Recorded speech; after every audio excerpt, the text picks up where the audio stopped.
Books make you hope. Books make you dream. Books make you laugh. Books make you scream. This is the Books That Make You show, discussing books with authors and experts, unraveling the inner pages of all the books that help make us who we are. Welcome to Books That Make You. I'm Desiree Duffy, and we're talking about books that make you curl up with a mystery novel that is fun and fast-paced.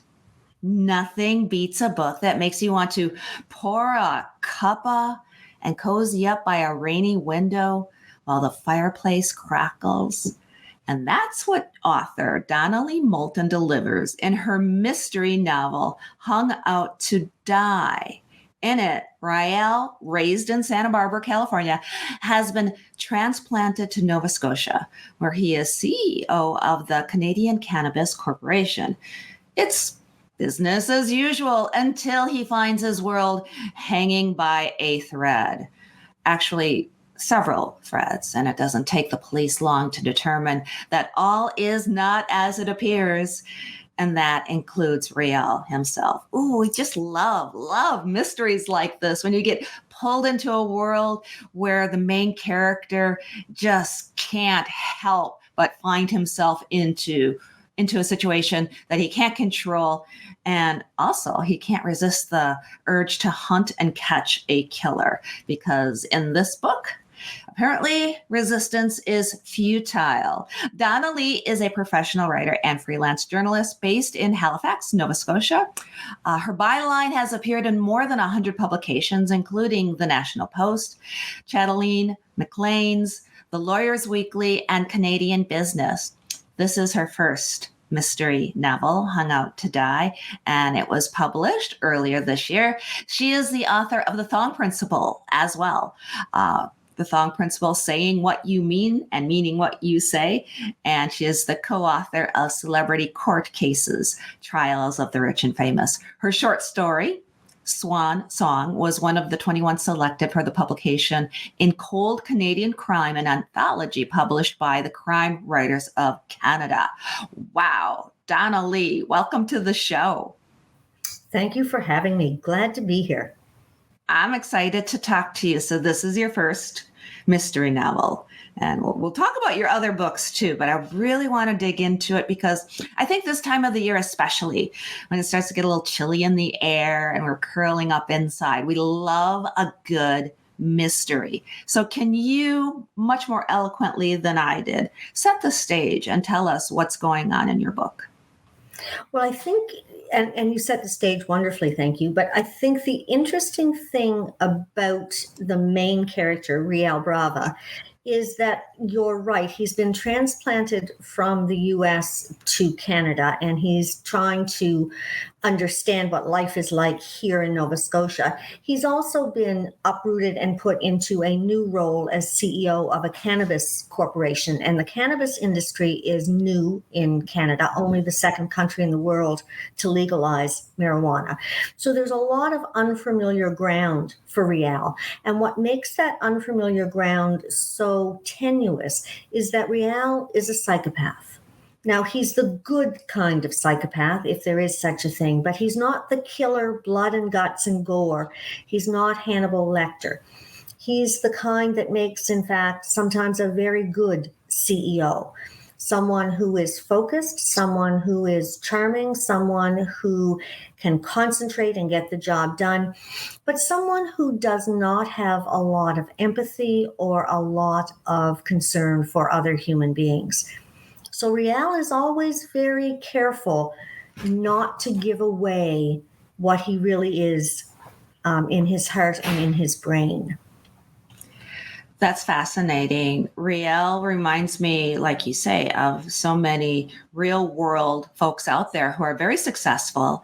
And it just makes you wonder, because this is one of the things that we face in our world, in our lives. What is the thing that can tip somebody from being successful and using their innate abilities, talents, who they are inside, whether they're a psychopath, a sociopath, truly creative? I mean, we are all bundles of these things. So in this case, your main character is basically the flip side. And there could have been something in his past or childhood that could have flipped that switch very easily, I imagine. And there is a reference, I don't delve into it perhaps in future books, but there is a reference to an abusive childhood. And as a result, permanent rewiring of the brain that has left Riel as a psychopath. But to your point, this is a man that gets up every day, has a lovely cup of coffee, puts on a nice pair of pants and a shirt, goes off, does a fabulous job, comes home, kisses the wife, enjoys a meal. So on the outside, he looks and sounds much like many of us do. The prologue to the book is 2 sentences, and it simply says something like 4 to 12% of all CEOs are psychopaths. So you're right. There are traits that make us very good at particular jobs that require certain skills, and he has those. At the same time, he's also very aware that he can't be found out. And so this whole death of the chief executive officer in his company has put him in unfamiliar territory. And he is very aware and very nervous that if he missteps, people will recognize that he's not like everyone else. And him hiding that, because that's what all main characters do for the most part. They have that thing that they hide, that thing that they don't want to face in many cases themselves, or they don't want people to know. But yet it's also his superpower. So it's both sides of that. I love that. What did you find out, Donalee, about yourself while you were writing a mystery? Because you've written a lot of different things. You're very diverse in your writing. Why a mystery? And it's an interesting question because you're absolutely right. I have written, for the most part, nonfiction in the form of articles for publications online and in print, nonfiction for books. And I've written certainly short stories and poetry, but I hadn't tackled something of this length and this level of involvement. So there was part of me that thought it would be tremendously different from writing nonfiction. And there was part of me that thought it would be very similar to writing nonfiction. And turned out it was both. The discipline you need, the skill with words that you've crafted over years is helpful in both. But when you write nonfiction, especially as a freelance journalist, you are very aware that you can't put words in people's mouths, that you can't make assumptions without somebody verifying those assumptions. And of course, fiction does the reverse. Fiction says, make it all up. Put whatever words you want in there. Yeah, you're good to go. Yeah, so that was interesting. It's very freeing, isn't it?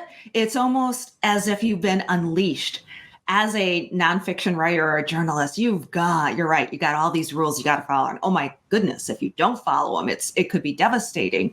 And then to all of a sudden be unleashed, that had to feel good, right?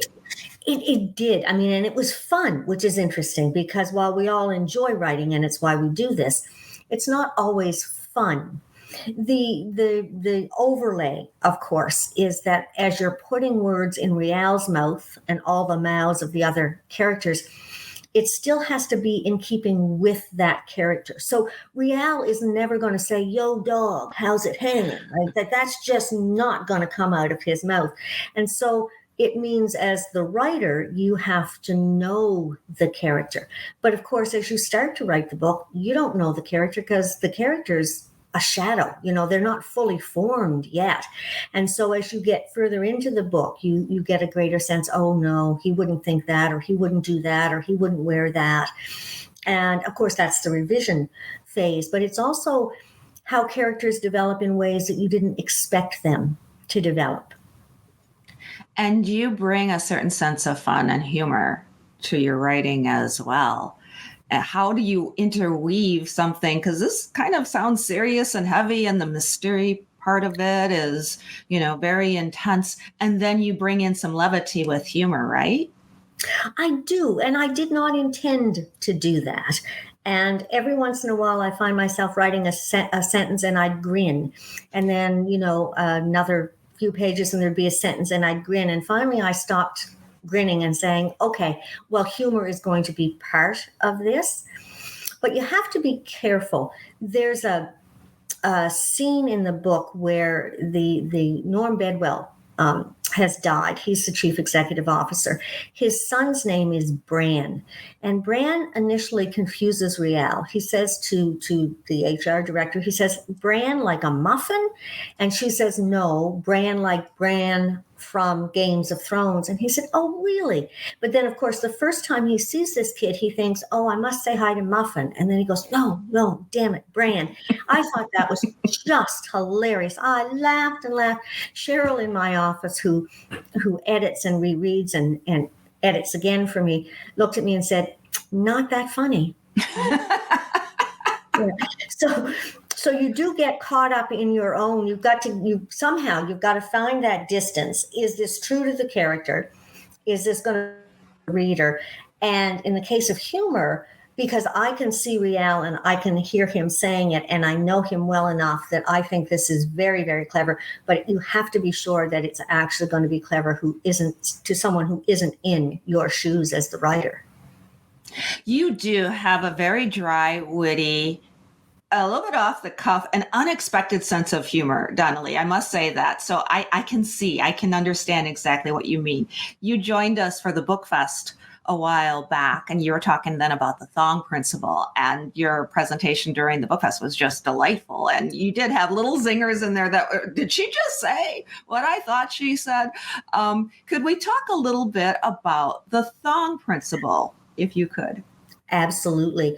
So as a writer, being a freelance journalist led to corporate writing, and corporate writing led to me starting Quantum Communications, which was my communications company. Mm-hmm. And that led to requests for training about writing well, communicating well, getting messages across well. And ultimately that led to the Thong Principle, which is in some ways taking all that training material, all those questions I've gotten from participants, all that feedback from students, and putting it into a book that focuses on, we have the technology, we have the time, we have the insight to get messages out there. So why do so many of them fail? Why do so many of them annoy our readers or our listeners? Why do so many of them confuse our readers and our listeners? And that's what the Thong Principle does. It looks at that process. It looks at where we misstep. It looks at how we can avoid missteps and solutions to common problems. Can you give an example by chance? Sure. I will.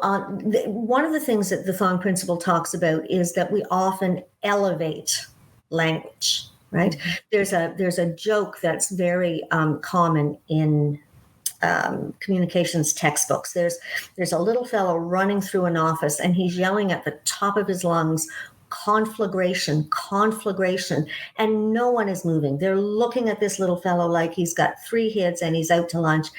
And finally he yells, fire. And then everybody exits the building, right? And so it's this idea that somehow we believe we sound more intelligent, more educated, more informed if we raise the level of language. But the reality is what you and I are doing right here is everyday conversational language. It's what we're most familiar with. So as soon as we start talking in sentences and words and phrases that aren't familiar to us, then we're not getting our message across. Excellent point. And I'm going to flip it around again, because in addition to writing the Thong Principle, you write poetry as well. Can you talk about your poetry? Yes. And if you ever want to kind of rip your heart out through your belly button, you write poetry. I mean, it is hard.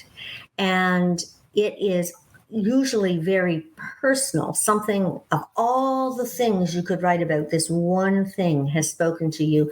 And for many of us, I belong to a writers group. For many of us, that one thing that spoke to you was the thing that disappointed you or upset you or confused you or frustrated you. And so there's often an overlay of darkness to all of this. So I find poetry very difficult because you probably only have 100 words, 150 words, sometimes less. And you're trying to make every single one of those words count. And I find it's both a challenge, but it's also an awareness of just how much effort goes into finding the right word, positioning the right word, and hoping that people walk away with the message that you wanted to deliver. Well, I see a through line with everything that you are doing here, because of the fact that, and I hear this too from writers, from novelists who also write poetry. And there's plenty of different other types of media. There's novellas and there's short stories, etc. But to be able to break something down, to say it succinctly, like you do and your message in the Thong Principle, to make your point in a conversational manner so people understand it, and to do it in as few words as possible, even in something as big and sprawling as a novel, that all kind of gels together. Well, and I'll tell you, it's one of the things I remember when I was in university. I was part of an after-class poetry group. There was only about 4 or 5 of us in it because everybody else was cool.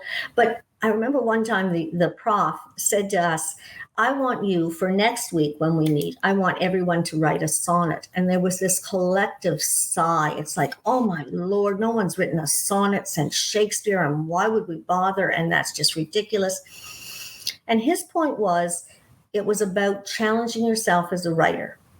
And so you had to put yourself in situations and positions you normally wouldn't put yourself in, because otherwise you can just be churning it out. You can be on autopilot. And so for me, poetry is that different kind of writing that is a challenge, but also you take what you learn in poetry and you bring it to books, and you take what you learn in books and you bring it to short stories. And so you're right, it is a great big circle, and everything feeds into everything else. That's great advice for writers, especially writers who might be starting out, and even writers who might not have had the ability to go to university or to take classes like yours. There's all sorts of different ways that writers get to the point of where they are. Any other advice, nuggets of wisdom, tips for writers who want to write a novel such as yours? I think there's a few things that I've learned, and I actually learned the first one through writing Hung Out to Die. So I've written Hung Out to Die, but I've been talking about writing a mystery book for years, and I think I started some of the discussions that we've had in the past with the fact that Riel came to life while I was in the bathtub with bubbles and aromatherapy and candles. And when I got out of the bathtub, I thought, you know what, that would make a great character for a book. And I said, oh my God, Donalee, just write the book. You can't be talking about writing the book for years and years. Just do it.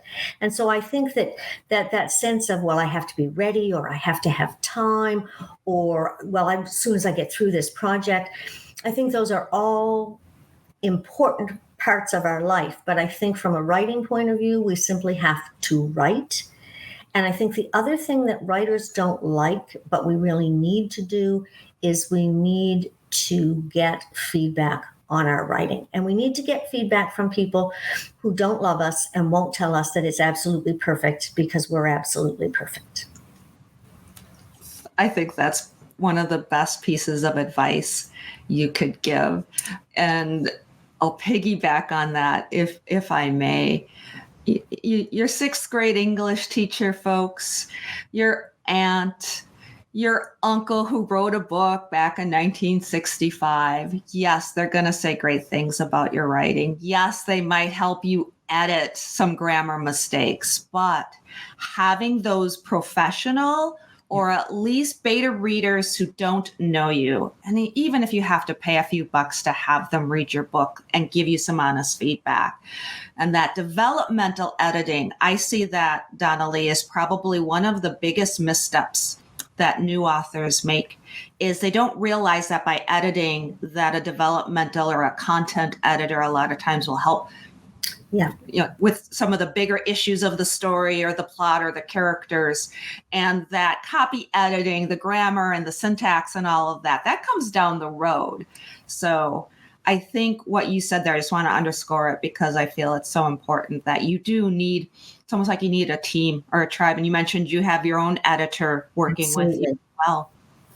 I think, especially for new writers, there is a mental process that takes place. Okay, I've got to think it through. I've got to develop my characters. Then I have to write the book. And then when the book is written, I'm done. Oh my heavens, my book is done.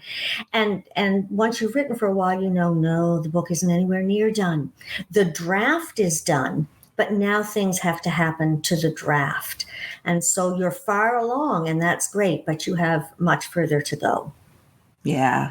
And I've seen so many authors that just crumble at that point. They're like, mentally, they're physically done, or they don't feel, there's maybe a little bit of ego involved, so they don't want to bring in somebody else to touch their precious little baby.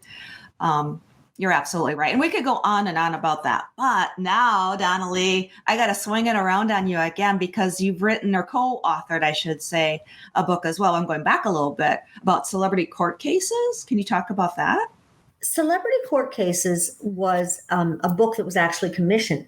So there's a Canadian publisher who wanted to break into the U.S. market and wanted to break into the U.S. market with short books that you could pick up at airports and grocery stores that would fit in a pocket or easily in a briefcase or a purse, and that you could read them, pick them up, and put them down. And so this was a book that looked at famous court cases and provided all the details and the background and the facts that everybody knew, but also the facts that people may not have known. So Martha Stewart's trial, the O.J. Simpson trial, Michael Jackson, those kinds of issues in there. For me, it was a great starting point because each chapter is very much like a long article for a magazine. So it was, my comfort zone was high. It was nonfiction. It was a lot of research from credible sources, and then you got to put it together in your voice. And that makes perfect sense. Books like that you would grab and go airports and bus stations and things like that. Perfect marketing tactic for a book like that. That's really cool. Can we talk about what you got going on next? I think there's another book in the works. Well, it's interesting because the Celebrity Court Cases, as we've just said, was a book that was commissioned. So a publisher came to us and said, will you write this book? My next book is also much like poetry. It's going to take me outside my comfort zone. My publisher for Hung Out to Die has a series called Canadian Historical Mysteries. So every month there's a mystery that comes out from a province or territory in Canada. And she suddenly lost her Quebec author. And Quebec, of course, is one of our largest provinces. It's one of our most culturally diverse, and it's French. And I, of course, don't live in Quebec, and I'm not French. But the mystery she wanted me to focus on was from 1734. And it is a real case about a Black enslaved woman who was accused of arson. There was a fire that destroyed the lower town in Montreal. She was accused of setting that fire and subsequently executed for that. So my mystery takes place around her trial, around the people who came forward, around the accusations. Her name was Angelique, and there has been a lot written about Angelique. There have been plays. You'll find her on YouTube. But sadly, in Canada, I don't think she's nearly as well known as she should be. So I'm hoping this book will help with that. I love that. You got me. I'm hooked already. We'll have to have you come back and talk about that when that book is ready early next year. Donalee Moulton, one more question. I'm going to take this all the way back to the Hung Out to Die. Hung Out to Dry is what I keep wanting to say. Can you talk about picking that title? Because it does stick with you because it's a play on words. Can you talk about the title for your We've talked about the title because, of course, for me, the title was always supposed to be a made-up bad word with asterisks in it. And when I said to my publisher, can we call the book this bad word, but this masqueraded bad word, she said no, because of the asterisks. So suddenly I was left with the challenge of coming up with a title when I had seen the book being called something else entirely. So we tried plays on words on cannabis. We tried plays on words on psychopath. We tried plays on words on hanging. And finally, I came up with with the help of a whole bunch of people, we came up with about 4 or 5 that we thought made the top list, and Hung Out to Die was the one that everybody said worked best for them. And now, of course, the book couldn't be called anything but Hung Out to Die. It's an amazing title. It's a tantalizing story. I love your main character. I love all your writing and everything you do. Donalee, can you let folks know where they can go to find you, find your books? Give us your details. I'd like to tell you that I'm everywhere that I can possibly be, but the easiest place to go is my website, DonaleeMoulton.com, and it will link you to the books. It will link you to background on me. It will also share with you chapters and articles and poems. So I would invite everybody to drop by and to follow. And I did read some of your poetry there. It is delightful. And I was able to easily find all of your book information. The website is laid out very well. Donalee Moulton, thank you so much for joining us today on the Books That Make You show. It has been an absolute pleasure talking to you. Anytime. And thank you, everybody, for being with us today on the Books That Make You show. You can find out more about us on our website. It is booksthatmakeyou.com. You can also follow us on Facebook, Instagram, TikTok, of course, on YouTube. Ring the bell, subscribe, leave some comments below. It really helps the channel to grow and grow. Until next time, all of my bookish buddies, please enjoy all of the books that make you exactly who you are. The host and executive producer of the Books That Make You show is Desiree Duffy. Sound mastering and engineering by Dave Napox. Social media and content promotion by Siddhi Jahagirdar. Copywriting and editing by Mike Robinson. The Books That Make You show is an award-winning podcast produced by Black Chateau Enterprises.